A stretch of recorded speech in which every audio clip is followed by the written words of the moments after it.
I woke up this morning, I found my house to be empty. It was strange.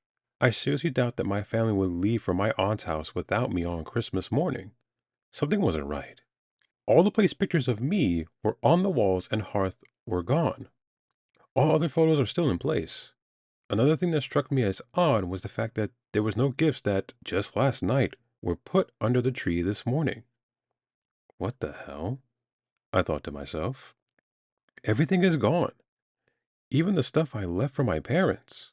Just then I heard a low, guttural growl that made me particularly jump out of my own skin. I quickly turned my head to see the dog baring her teeth.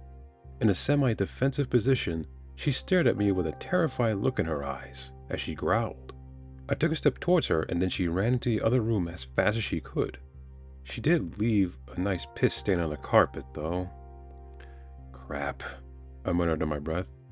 Something definitely isn't right.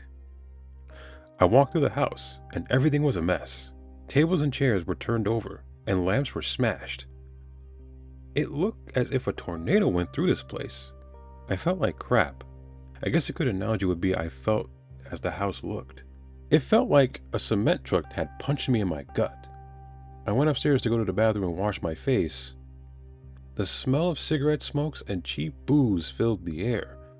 I wondered what was going on.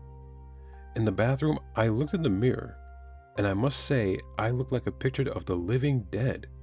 I was as white as sour cream.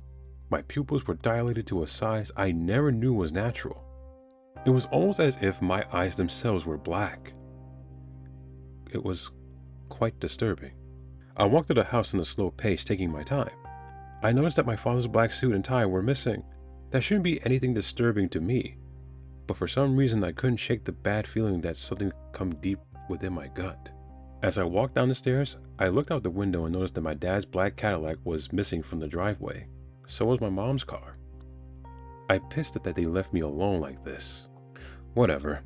It's only 3 miles to my aunt's house anyway. So I put on my jacket.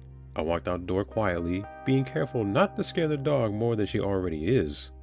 It was a cold day, which was expected in late December day in Boston. There was a mass of people gathering around the junction around 3 blocks away from my house. I couldn't make out the details, but I could see the outline of a black car. It had hit the side of a 2-family house. The front half of the car was inside the living room. I had a natural aversion to things like that, so despite being worried about the driver or potential passenger, I kept moving. Nothing else seemed out of the ordinary on my walk. Just your typical Bostonian good morning, which is a bump on the shoulder and a of the several established cusses. I arrived at my aunt's house 2 hours after setting off. Yes, I did take my sweet time. Looking in the window, I could see several family members, nuclear family included, huddled around the table. I was mad as hell, and then I took a good hard look at everyone inside. All of them had a somber look on their faces for such a joyous holiday. Each person had a black suit and dress on, but then my anger had faded and I quietly walked through the door as opposed to bursting through, in which it was what I wanted to do at first. As soon as my foot crossed the threshold, a bright light enveloped me. I felt like I was drowning in light and then everything went dark.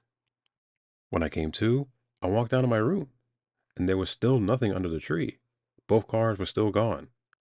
I was more confused than I woke up this morning. There was no way my parents would have brought me home and then left to go back to my aunt's house. So I decided to go back. Once again, I put on my jacket and left the house. I remembered that about 3 blocks away there was an accident and I figured I wouldn't be a pansy about it, so I checked it out. The crowd was gone, and there was only 2 squad cars. One was in the corner and the other one was right next to the crashed car. I walked right up to the car and was disturbed by the fact that the cop, eating a donut and reading a Boston Globe, didn't take my notice in the presence despite the fact that I walked right by them. I dreaded looking in the car, and I hesitated for a few minutes. I was going to let myself walk away now, even though I felt like I was going to throw up. I bent over and was horrified to see the bloody pulp of a man that looked just like me pinned into this seat by the dashboard. Blood continued to roll down my forehead. His hand still clutched the steering wheel, white knuckled, and a look of horror was still spread across his face. Rigor mortis is a beautiful thing. In the distance, I saw the ambulance cruiser towards the car, with lights flashing and the speaker occasionally letting out a beep or two. In a state of disbelief, I rushed around the back to the car, only to be greeted by the Cadillac and Sonia. I rushed to the squad car and started yelling at the cop, hoping to get their attention. None came. I ran to a nearby driveway and picked up a pebble and started throwing them at the cop's window. He suddenly sat up alert and he turned his head in my direction. With a quizzical look on his face, he turned his head away as if he didn't see me and went back to his donut and the morning paper. I ran as fast as I could, but only got a few feet away when I tripped on something. As I hit the ground and lay there, as a bright white light, exactly like the one from before, came over to me again. It came back in me in a flash, pulling out of the driveway, running through a red light, worried that I would be late, getting T-boned by a damn Kia, shielding my face with my hands from the shattering glass, trying desperately to gain control of the car again, going through the wall of the two families, being pinned to the back of my seat by the dashboard, and finally choked on my own blood as it swelled up in my lungs.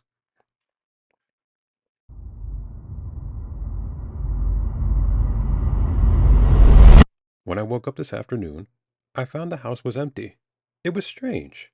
I seriously doubt that my family would leave me asleep while they went to my aunt's house on Christmas Day. Something wasn't right. All the place pictures of me were off the walls and hearth were gone. All other photos were still on their place. Another thing that struck me as odd was the fact that there were no gifts that, just last night, were put under the tree this morning.